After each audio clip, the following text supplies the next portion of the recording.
4절의 말씀을 가지고 하나님의 살아계심을 보려면 이라는 제목으로 주님의 말씀 같이 묵상합니다. 이 세상에는 두 종류의 교회가 있습니다. 하나는 유람선형의 교회가 있어요. 이는 교회가 단지 존재하는 것 자체에 만족을 합니다. 유람선에 승선한 관광객은 쾌적한 환경에서 승무원의 섬김을 받으면서 관광만을 생각하며 살아갑니다. 그렇기 때문에 유람선의 교회는 교회가 지향해야 될 목적이 무엇인가 이런 생각보다는 그냥 내가 편하고 내 마음만 흡족하면 그것으로 만족할 뿐입니다. 두 번째 유형의 교회가 있습니다. 전투함 교회입니다. 이 전투함 유형의 교회는 교회 본연의 사명에 집중을 하고 성도들이 각자 맡은 사역에 충성하고 합심하여서 하나님 나라 확장을 위하여서 헌신하며 동역합니다. 그렇기 때문에 전투함 교회는 사명과 목적을 위해서 항상 함께 동역하기 때문에 서로 친밀해질 수밖에 없지요. 또 사명과 목적을 완수한 다음에는 함께 기뻐하는 만족과 은혜도 동행하며 함께 누릴 수 있습니다. 여러분, 이 시간에 한번 우리가 물어보기를 원해요. 그렇다면 과연 우리가 섬기는 이 세안교회는 과연 유람선 교회와 또 전투형 교회 가운데 어디에 속할까요? 그런데 이보다 더 근본적인 질문이 있습니다. 그것은 뭐냐면은 세안교회를 섬기는 성도인 내 자신은 하나님 앞에서 유람선 교인인가 아니면 전투형 교인인가를 한번 물어보셔야 마땅합니다. 여러분, 유람선형 교인은 하나님의 살아계심을 잘 모르고 살아갑니다. 그런데 전투함형 교인은 하나님의 살아계심을 깊이 생각하며 또 체험하며 살아갈 수 있어요. 또 유람선 교인이 많으면 그런 교인이 많으면 교회가 어려워지고 정체되어질 수밖에 없지만 전투함 교인이 많으면은 교회가 성장하고 부흥할 수밖에 없는 것입니다. 저는 우리 세안교회가 유람선형 교회가 아니라 전투함형 교회가 되기를 축원합니다. 뿐만 아니라 우리 여기 앉아있는 우리 모두가 다 정말 유람선형 교인이 아니라 전투함형 교인이 될 수 있기도 역시 주의 이름으로 축원합니다. 성경을 보면 참 죽었다가 살아난 영혼들이 얼마나 많이 있는지 모릅니다. 엘리야가 사르밧 과부의 아들을 살렸습니다. 엘리사는 수넴 여인의 아들을 살렸죠. 그리고 베드로가 도르가를 살렸고 사도 바울도 유두고라고 하는 영혼을 살렸습니다.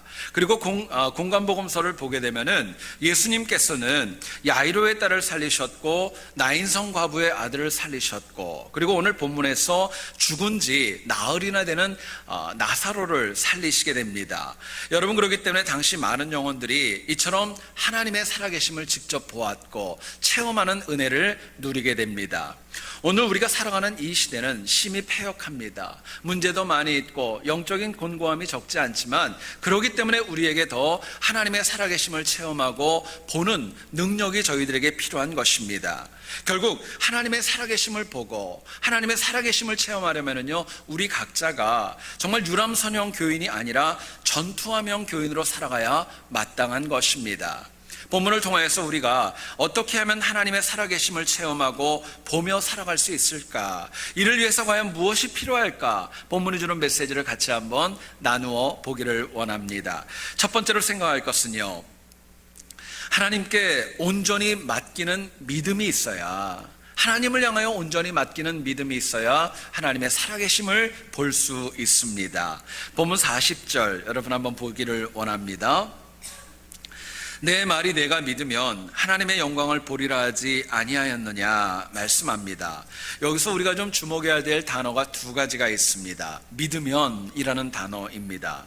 헬라어 원어인 피스티오라는 단어는 온전히 맡긴다라는 뜻을 가지고 있어요. 그리고 영광, 헬라어 원어인 독사라는 이 단어는 가장 존귀하고 가장 탁월한 뭔가를 상징할 때 이 단어를 씁니다.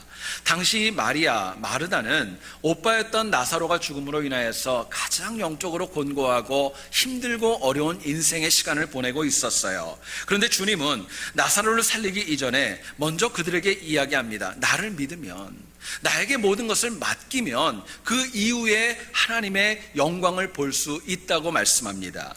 마리아가 힘들고 곤고해도, 마르다도 역시 힘들고 어려워도 맡겨야, 하나님 앞에 온전히 맡겨야 하나님의 살아계심을 체험할 수 있기 때문에 그렇습니다. 여러분, 인간은 다 죄인입니다. 부족하고 연약합니다. 그러나 하나님 앞에 온전히 맡기면, 하나님에게 뭔가를 온전히 맡기면 어느 누구라도 하나님의 살아계심을 볼 수 있고 체험할 수 있습니다. 그런데 우리가 하나님을 믿는다, 그분 앞에 맡긴다 고백하면서도 온전한 맡김보다는 동의에 그치고 수긍하는 거에 그치면은요, 이거는 믿음 아닙니다. 여러분 잊지 마세요. 동의하고 수긍하는 것은 결코, 내 모든 것을 맡기는 믿음은 결코 될 수 없기 때문에 그렇습니다. 저희 아들에게는 한국에서 오셔서 가족들이 좀 이렇게 조금씩 쥐어줬던 비상금이 좀 있습니다. 제가 얼마인지도 알아요. 그래서 제가 저희 아들한테 가끔은 물어봅니다. 너 아빠를 사랑하느냐? 사랑한대요. 너 아빠를 좋아하느냐? 좋아한대요. 그럼 제가 꼭 그 다음 말에 하는 것이 있습니다. 그 돈 나한테 좀 맡길 수 있겠느냐? 그러면 아이가 그 돈을 맡길까요? 안 맡길까요? 사랑은 하는데, 좋아는 하는데 맡기진 못한다는 거예요. 여러분, 가만히 보면 우리 아이를 탓할 것이 아니라 우리도 마찬가지예요. 우리가 하나님을 믿는다고 얘기하면서 하나님 앞에 온전함으로 맡기지 못합니다. 그런데 여러분, 하나님의 살아계심을 보고 체험하기를 원한다면요, 조건 없이 있는 그대로 부족하고 연약해도 하나님 앞에 맡기는 것입니다. 그게 믿음입니다. 결국 믿음의 깊이, 내가 얼마나 신실한가, 이거는 다른 거 아닙니다. 내가 가지고 있는 것을 하나님 앞에 얼마나 맡기는가, 여기에 따라서 결정되어지기 때문에 그렇습니다. 자, 그렇다면은요, 우리가 하나님 앞에 온전히 맡겨서 하나님의 살아계심을 체험하려면 과연 어떻게 해야 될까요?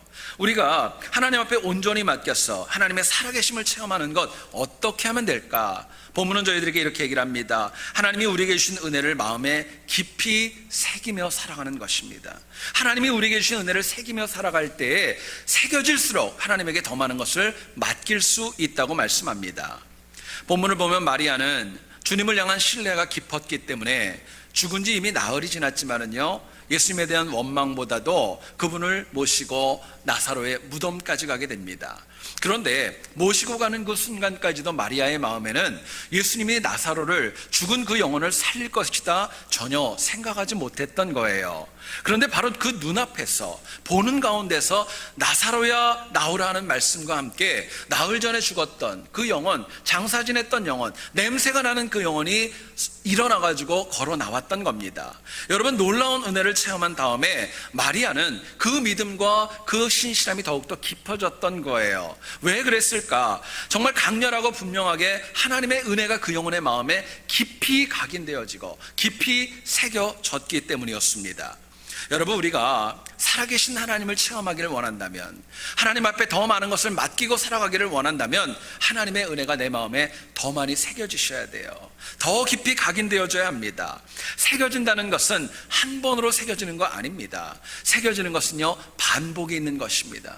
하나님의 말씀이 새겨진다는 것도 그냥 새겨지는 거 아닙니다. 여러 번에 걸쳐서 말씀이 새겨지고 들려지고 간절함과 사모함으로 들을 때 그 말씀이 내 심령 가운데 온전히 각인되어질 수 있는 것입니다.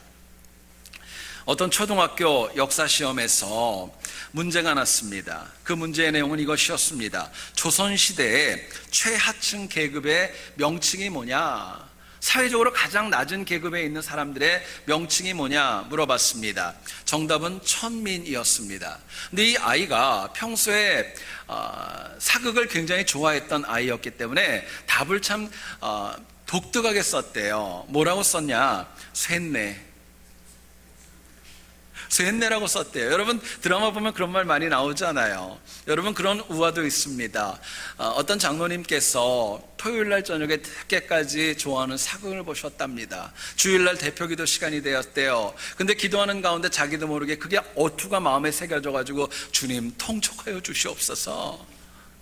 말도 되지 않는 얘기를 가지고 고백을 했다는 것이죠. 여러분, 인간은 죄인이기 때문에 무엇을 많이 보는가, 무엇을 많이 접하는가, 여기에 따라서 새겨지는 것이 다른 것입니다. 하나님을 가까이 하는 영혼에게는 은혜가 새겨집니다. 세상을 가까이 하는 영혼에게는 세속 문화가 새겨지는 것입니다. 여러분, 우리가 매사에 살아계신 하나님을 체험하려면 우리의 삶에 하나님의 은혜가 새겨져야 마땅한 것입니다.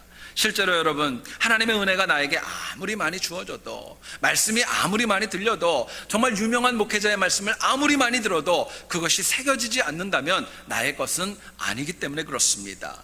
여러분, 내 삶의 은혜가 깊이 새겨지면 새겨질수록 하나님께 우리는 더 많은 것을 맡길 수 있고 더 하나님의 살아계심을 온전히 체험할 수 있다는 것 마음에 새길 수 있기를 원합니다. 사도 바울이 다메섹에서 하나님을 만났지만 어느 누구도 이 바울의 변화와 거듭남을 믿지 않았습니다. 오히려 속임수로 보았고 또 바울을 경계하며 거부했지요. 어쩔 수 없이 바울은 사역을 할 수가 없어서 자신의 고향이었던 길리기아 다소에 가가지고 무려 11년 동안을 칩거해야 했습니다. 그리고 훗날 바나바가 이 바울을 부르기까지는요, 누구도 불러주지를 않았던 거예요. 그런데 11년이 지난 다음에 바울은 안디옥 교회에 오게 되었고 하나님의 일을 힘있고 능력 있게 감당합니다. 다른 어떤 사역자보다도 열정이 뜨거웠고요, 결국 바나바와 함께 정말 소아시아 지역을 향해 말씀을 전하는 선교사로 세움을 받게 됩니다. 여러분, 어떻게 11년 동안이나 칩거를 했는데 바울이 이렇게 열정적으로 신실하게 능력 있게 사역할 수 있었을까요? 원인이 무엇이었을까요? 다른 것 아닙니다. 바울은 힘들고 어려웠을 때 11년이라는 그 길고 긴 시간 속에서도 하나님의 은혜를 날마다 새겼던 것입니다. 힘들고 어려웠지만은요, 그 모든 것 자기가 계획을 하려고 하지 않았고 하나님에게 맡기는 가운데 그 믿음과 능력은 더 신실해졌던 거예요. 여러분, 이처럼 하나님께서 우리 각자에게 주신 은혜가 깊이 새겨지면, 은혜가 새겨지면 어느 누구도 영적인 곁길로 가지 않습니다. 세상으로 향하지 않는 거예요. 은혜가 새겨지지 않기 때문에 우리의 믿음이 흔들리고 세상의 곁길로 갈 수밖에 없는 것입니다. 여러분, 은혜가 새겨지려면요, 하나님의 말씀을 사모함으로 들으셔야 돼요. 말씀을 사모함으로 듣는 게 그만큼 중요하고 중요한 것입니다. 간절함으로 들을 때, 열정적으로 들을 때, 나에게 주시는 말씀으로 들을 때, 그럴 때 그 말씀이 나에게 사명과 은혜로 다가오는 것입니다. 여러분, 저는 말씀을 묵상할 때마다 그런 생각이 참 많이 듭니다. 여러분, 하나님 말씀은요, 한 번 듣고 마는 거 아닙니다. 반복해서 들으셔야 돼요. 반복해서 들어야 그 말씀이 나에게 새겨지고 말씀이 체험되어지고 하나님을 보고 체험할 수 있기 때문에 그렇습니다. 여러분, 하나님이 나에게 말씀을 반복적으로 들으라고 하는 이유가 있습니다. 그 말씀이 중요하기 때문입니다. 그 말씀대로 살아가야 하기 때문에 하나님은 저희들에게 그 말씀을 듣고 또 들으라고 도전합니다. 여러분, 이처럼 말씀이 내 안에 새겨지고 은혜가 새겨지면은요, 특징이 있어요. 가만히 있지 못합니다. 뭔가를 해야 되고 하나님 기뻐하는 은혜를 누려야 되고 그 복음을 증거하는데 헌신할 수밖에 없는 것입니다. 인천교육장으로 사역하는 윤나경 씨라는 분이 있습니다. 이 윤나경 씨가 어떤 계기가 되어가지고 아프리카 케냐를 다녀왔는데요, 너무나도 깊은 감동이 그 마음에 깊이 새겨져 있었습니다. 가보니까 케냐에는 물도 제대로 없고 병원은 물론이고 약물도 없는 그 상황이 마음에 새겨져서 도저히 지워지지가 않았던 것입니다. 한국에 돌아와서 일을 할 때에도, 길거리를 걸어갈 때에도, 심지어는 잠자리에 누웠을 때도 케냐에 관한 그것이 새겨져가지고 지워지지가 않았던 거예요. 결국에는 이분이 기도하는 가운데 월드비전이라는 그 선교단체와 함께 합력을 해가지고 사랑의 동전 모으기 운동을 전개하게 됩니다. 여러분, 이 운동을 딴 것이 아니라 인천 지역에 있는 각 학교마다 저금통을 놓고 자율적으로 10원도 좋고 50원도 좋고 100원도 좋고 정말 아이들이 자원해서 거기에 돈을 넣을 수 있도록 홍보했던 것입니다. 학생들이 십시일반으로 많이 동참을 하게 되었고요, 일정한 기간이 지난 다음에 보니까 모인 돈이 1억 3천만 원, 미화로 보게 되면 13만 불이 모금이 되었던 것입니다. 그리고 이 돈이 전적으로 케냐로 가게 되었고 결국에는 케냐에 있는 보건소를 세워지는 데에 큰 역할을 감당했다는 거예요. 여러분, 한 사람의 마음에 새겨진 도전, 새겨진 말씀, 이거는 결코 약하지 않습니다. 부족하지 않습니다. 연약하지 않아요. 특별히 새겨진 그 도전이 하나님 앞에 온전히 맡긴 믿음과 하나가 되어질 때에는요, 더 큰 능력으로 나타날 수밖에 없는 것입니다. 여러분, 누구도 하나님 말씀을 읽을 때마다 또 들을 때마다 그 말씀 100% 이해하는 영혼 사실은 거의 없습니다. 그렇기 때문에 반복해서 들어야 돼요. 새겨야 됩니다. 하나님께서 우리에게 그래서 반복해서 또 말씀을 주시고 또 듣게 하시고 또 도전받게 하시는 겁니다. 저희 교회는 주중에 카카오톡을 통해 가지고 주일 말씀이 우리 교인들에게 전달되어지고 함께 말씀을 나눕니다. 많은 분들이 이것을 가지고 전도한다는 이야기를 들었습니다. 근데 저는 기도하면서 그런 생각이 들어요. 전도도 중요합니다. 근데 더 중요한 게 있습니다. 그 말씀을 우리 교인들이 다시 듣는 것입니다. 다시 반복해서 듣는 거예요. 반복해서 들을 때에 직접 예배 때에 듣지 못했었던 하나님의 메시지를 다시 받을 수 있고 또 찾을 수 있고 더 큰 은혜를 누릴 수 있기 때문에 그렇습니다. 여러분, 반복해서 들리는 말씀이 내 삶에 새겨지면은요, 더 큰 믿음으로 하나님 앞에 맡기며 살아갈 수 있기 때문에 그렇습니다. 말씀이 새겨지면 이 힘든 세상 가운데서도 살아 역사하시는 하나님의 은혜와 능력과 권능을 보고 체험할 수 있기 때문에 그렇습니다. 여러분, 악한 마귀는요, 우리가 새기지 말아야 될 것, 듣지 말아야 될 것, 체험하지 말아야 될 것, 그것만 보여주고 그 길로 가도록 우리를 미혹합니다. 그러면 그럴수록 우리가 더 간절함과 사모함으로 하나님의 말씀과 은혜를 내 인생에 깊이 새기며 살아가야 됩니다. 그렇게 새겨짐으로 인하여서 우리가 더 신실한 믿음으로 하나님의 살아계심을 날마다 체험하며 승리하는 우리 모두 될 수 있기를 주님의 이름으로 축원드립니다. 두 번째로 생각할 수 있는 것은요, 하나님의 살아계심을 보고 체험하려면 내가 할 수 있는 작은 일부터 충성하는 것입니다. 작은 일부터 충성할 때에 하나님의 살아계심을 볼 수 있습니다. 본문을 보면 예수님은 죽은 지 나흘이 지난 나사로를 살리셨습니다. 그 전에 주님은 무덤을 막았던 돌을 옮겨 놓으라, 참 특이한 명령을 하십니다. 여러분, 생각해 보세요. 예수님이 죽은 영혼도 살렸는데 돌 하나 옮기는 거, 그거 큰일이었겠어요? 별거 아니었을 겁니다. 어쩌면 좀 더 드라마틱하게 정말 나사로가 돌을 밀고 나올 수도 있지 않았겠어요? 그런데 주님은 일부러 지정해가지고 얘기를 합니다. 저 돌을 옮기라는 거예요. 생각해 보시면 나사로를 살리는 것에 비하면 돌을 옮긴다는 것은 얼마나 사소하고 작은 일인지 모릅니다.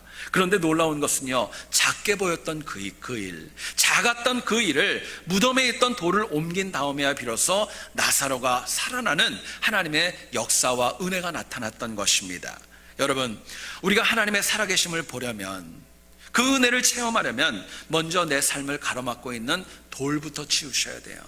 그거부터 치우셔야 돼요. 여기서 치워야 될 돌은 내가 할 수 있는 것입니다. 하나님은 나에게 할 수 없는 거 시키지 않아요. 내가 할 수 있고 내가 충분히 감당할 수 있는 작은 일일 경우에 하나님이 그 돌을 옮기라고 저희들에게 명령하시는 겁니다.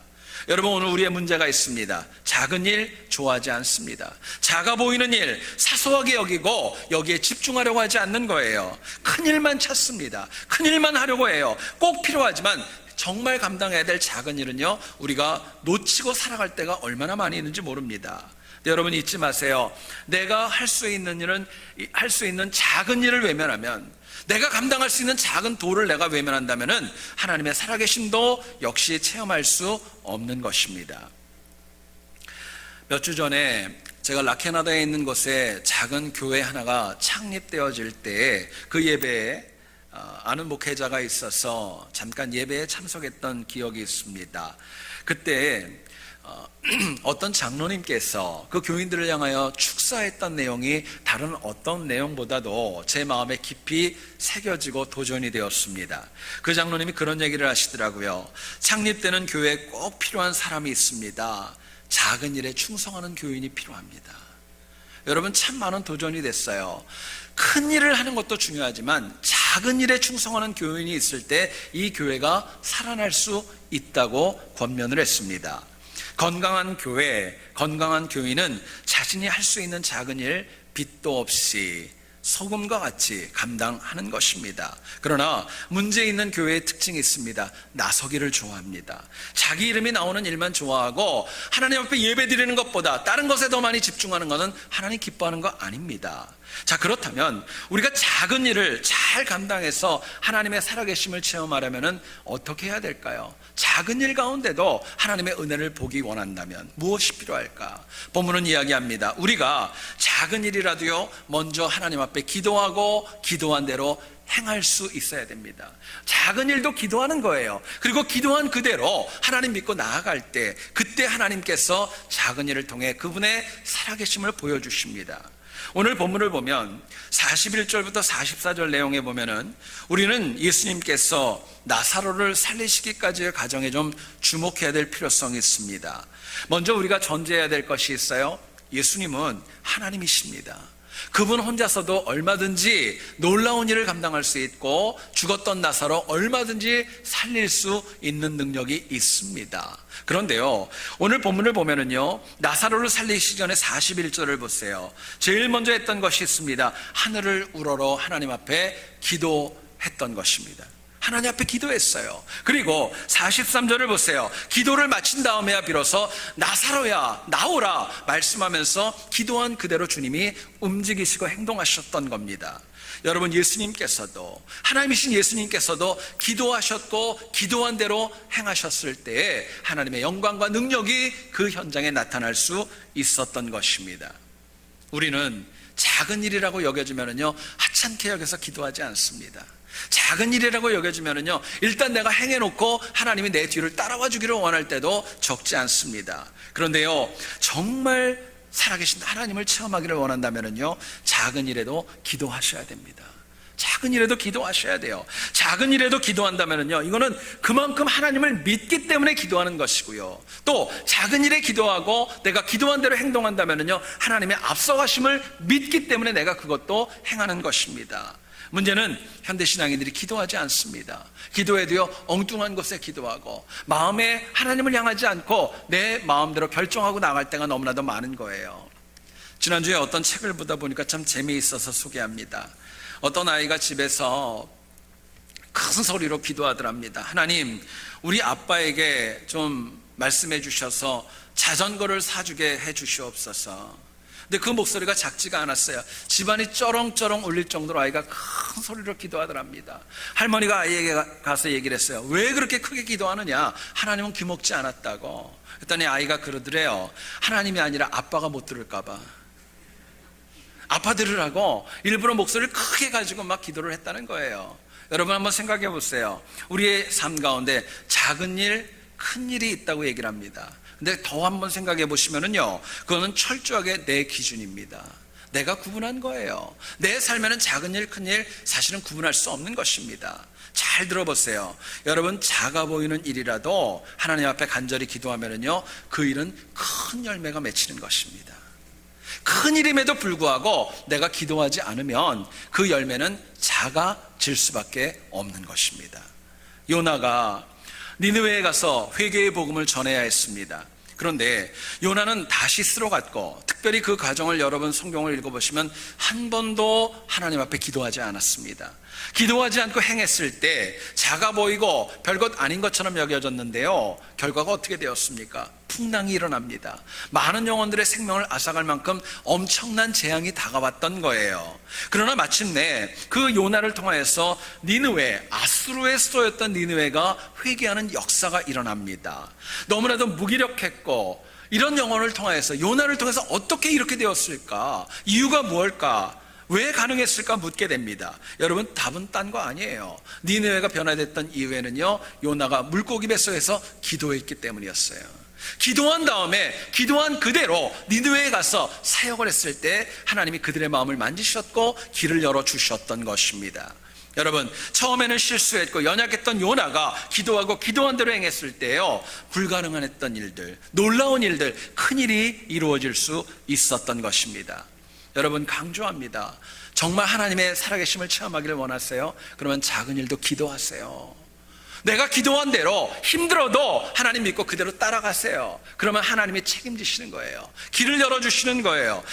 문제는 다 행한 다음에 내가 결정 다 하고 그냥 하나님 따라오세요, 통보하고, 능력 없는 것입니다. 아무 능력이 없는 거예요. 한국에 가면 경기도 화성에 굉장히 특이한 교회가 하나 있습니다. 교회 이름이 뭐냐면요, 하나님이 디자인하신 교회입니다. 하나님이 디자인하신 교회, 이게 교회 이름이에요. 그런데 이 교회는 과거에 어떤 건물이었냐면은 약천사라고 하는 절이었다고 합니다. 근데 이 절이 경매로 나왔고 중국 선교사 출신이었던 김창룡 목사님께서 이 교회를 구입하고 이제 교회로 리모델링을 했던 거예요. 교회로 개조하는 가운데 화성 주민들의 반발이 얼마나 극심했는지 모릅니다. 화성 주민들은 생각했어요. 절이 바뀐다는 거, 절이 넘어진다는 것은 그 지역을 향한 저주로 여겼고, 어떤 청년은 만취가 되어져 가지고 낫을 가지고 목사님을 협박하는 경우도 있었다고 합니다. 그래도 목사님은 꿋꿋하게 먼저 아무런 개조하기 전에 40일 동안 하나님 앞에 엎드려 기도하기 시작합니다. 그리고 교회를 통하여서 정말 이 화성 지역이 복음화되는데 어떤 것이 필요할까 나름대로 마음의 메시지를 받고 준비하기 시작을 합니다. 기도가 끝난 다음에 목사님이 가장 먼저 했던 여러 가지 사역이 있습니다. 연꽃이 가득했던 연못이 있었는데 거기를 개조해 가지고 수영장을 만들었어요. 그리고 동네 아이들한테 무료로 개방을 했습니다. 그리고 더 나가서는요, 화성의 농민들이 생산했던 농산물을 전국 각지에 팔 수 있도록 그것을 길을 열어주었던 겁니다. 뿐만 아니라 주민들을 위한 도로를 건설할 때에 교회 부지의 상당 부분을 무상으로 헌납하는 그런 봉산도 감당을 했던 거예요. 여러분, 이제는 시간이 지나면서 화성 주민에게 있어서 하나님이 디자인하신 그 교회는 자랑거리가 되어져 있습니다. 교회가 이제는 그 지역을 대표하는 공동체로 성장할 수 있었던 것입니다. 여러분, 하나님의 살아계심, 하나님의 역사하심, 하나님의 일하심은요, 먼저 기도하는 것입니다.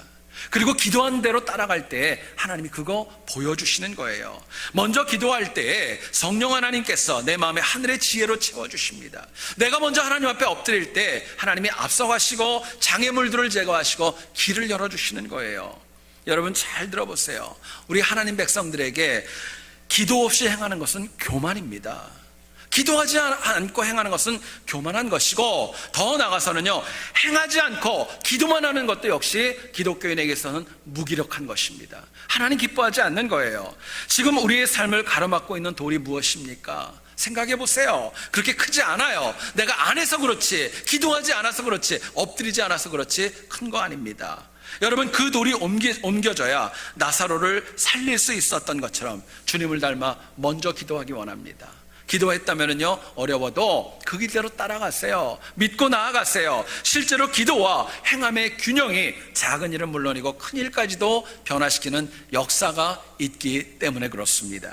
저는 여러분들이 항상 기도하고 기도한 대로 행함으로 인하여서 삶의 어려움들 온전히 극복하고 승리하는 우리 모두 될 수 있기를 다시 한번 주님의 이름으로 축원드립니다. 기도하겠습니다.